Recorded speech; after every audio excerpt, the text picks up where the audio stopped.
डोंबिवलीच्या शोभायात्रेमध्ये आपण आलेलो आहोत आणि 100% वोटिंग करा असा बोर्ड घेऊन आपल्याला काही नागरिक बघायला मिळत आहेत. तर आपण विचारणार आहोत काय थीम आहे ही. नमस्कार, सर्वांना प्रथम नवीन वर्षाच्या हार्दिक शुभेच्छा. यावर्षी आपली लोकसभेची निवडणूक आलेली आहे, इतकी महत्वाची आहे की त्याच्यानं आपल्या पुढच्या 5 वर्षाचं भवितव्य ठरणार आहे. म्हणून आम्ही या माध्यमातून आम्ही सर्वांना सांगू इच्छितोय की ह्या वर्षी आपण जे लोकशाही संविधानाने आपला जो लोकशाहीचा अधिकार दिलेला आहे तो अधिकार आपण वापरावा, 100% मतदान करावं आणि नवीन वर्षामध्ये चांगलं सरकार निवडून आणावं. ओके, आणि डोंबिवलीमध्ये काय बदल व्हावे असं तुम्हाला वाटतं? डोंबिवली ही पुढच्या नेक्स्ट जनरेशनसाठी सिटी म्हटली जाते. म्हणजे विद्येचं माहेरघर पुण्यानंतर डोंबिवलीचं नाव आहे. तर या विद्येच्या मध्ये अजून याचं नाव उत्तुंग व्हावं, इथल्या सर्व इन्फ्रास्ट्रक्चरमध्ये डोंबिवलीचं नाव उज्ज्वल व्हावं अशी आमची या संस्थेतर्फे इच्छा आहे. आणि या पाट्या लिहिण्यामागे काय एक संदेश होता?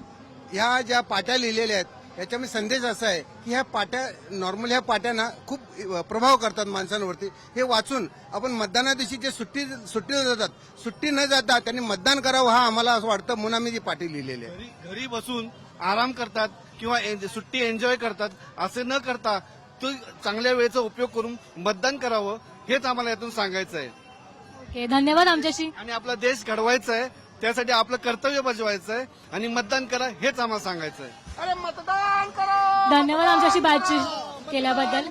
कॅमेरामन कल्पेश सोबत ऐश्वर्या मथुरे, सावंत, टाइम्स नाव मराठी, डोंबिवली.